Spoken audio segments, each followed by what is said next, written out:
have. It just went up today from 1.2%, by 1.2% to £1,738 from January. That means it's gone up twice the energy cap. We're going to talk to Angela Knight in a moment from the former head of Energy UK, because she did say, I think the last time we spoke to her, it will probably go up again before Christmas. But let's have a look at Keir Starmer, right? The man who said that he was going to work for the people to continue to keep energy prices down. This is what he said to Jeremy Vine when he was in opposition.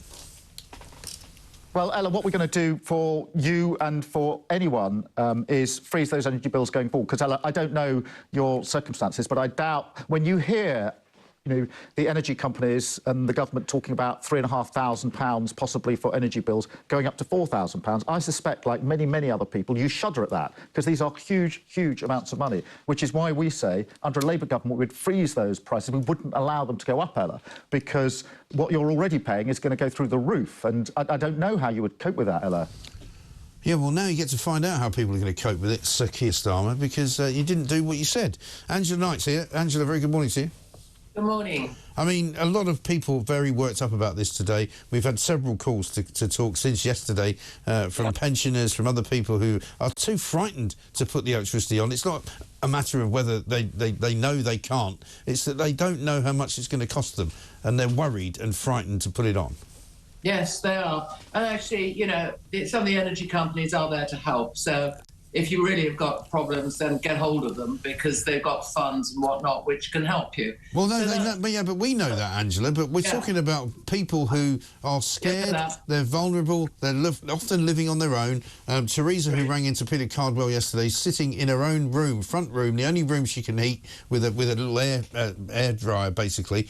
She's not going to call somebody and be ashamed to say, I can't afford to pay my bill. She's not going to do it. She's going to sit there freezing. You're right there. You're right there, Mike. But I was going to, you know, that was my first statement, is that there is some help around.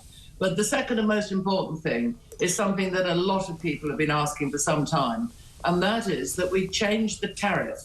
So there's what's called a social tariff. That is, for those people who are not in a very good place, whether they're elderly, whether they're not well, whether they're on low incomes or whatever, instead of paying the higher prices, there is a special tariff for them. So I think that that's something that, goodness knows how many years we've been talking about, 3-4 years. Get on with it, I would say. Yeah. Then the next thing is stop all the ways in which we are subsidising the green energy. Yeah. Because, you know, there is so much on the bill now which is actually a subsidy or a policy or a something or other. I mean, less than half your electricity bill is actually electricity. Right. Now, we all accept that you've got to pay for the wires to get it to you, but you haven't also got to pay all those other additional add-on costs, which, by the way, other countries don't do.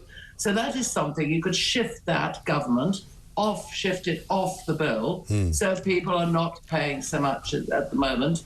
And then there's the complicated piece, which for this time in the morning, which I've talked about before, and that is the way the wholesale price of electricity is calculated in this country is up to us, and we skew it.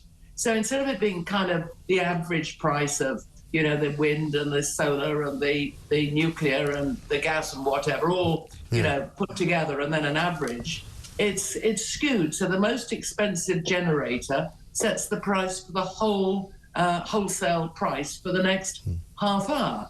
Now, that is done in order to benefit the renewables, because you've got gas, which often is the most expensive. So it then fixes the price so that those who are the renewable generators get significantly more than would otherwise be the case. Change that. Yes, exactly right. And also people continually complain to me about the standing charge, because the standing charge seems to go up and up and up, and nobody seems to be able to explain why that should be, because we don't really even know what that is, do we? Even in my day, which is now quite a few years ago at Energy UK, the companies themselves are saying get rid of the standing charge, because it's a fixed amount. It's there. It pays for a certain amount of, well, you know, just getting that last piece to the house and for actually metering it and all that sort of thing. But it's ridiculous, because you can use no electricity and no gas and still have a significant bill. And that is because of the standing charge. And that, again... And what is that paying for? So what is it actually for? It's, as I say, it's there, and it's all about my recollection, and my apologies. I should have looked this up first to confirm what I'm about to say. But my recollection is it's mostly all about, first of all, that last piece of connection and wire and maintenance between the road and yourself, for example. Yeah, but why does it keep going up, though? Surely if you've made the connection, why does it keep going up? The second is for the actual meter itself.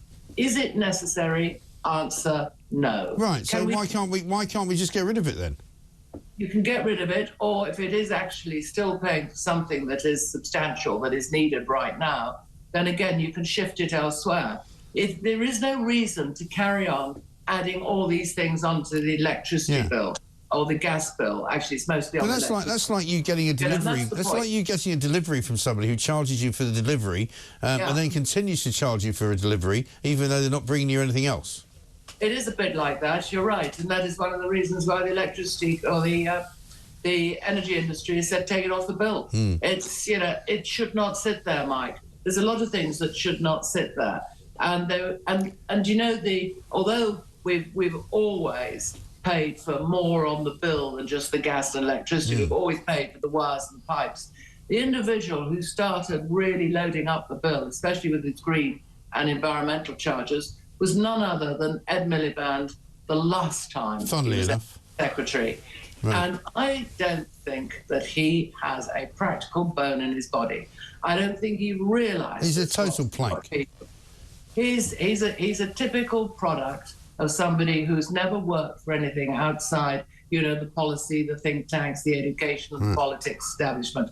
And therefore, we've got an energy policy now in the UK, which is A, expensive when we're paying, B, is unreliable, and C, does not actually do what we all want, and that is have security here in the UK, so we're not exposed to the open market. Yeah. We do need to build those small-scale nuclear reactors, which can be invested by, you know, the big investment funds. You don't need the government. You do them quickly, and you're not reliant on imports. We're importing, by the way, today. I've got an app which tells me, and it is a real pity that with all the opportunities we've got in this country to sort this out, that actually all that's happening is being told platitudes, and you've got people ringing in and saying they're cold, they can't afford it, their eco house doesn't work, and all the rest of it. Simply not right. No, absolutely. Angela, thank you very much for talking to us. Angela Knight, former head of Energy UK.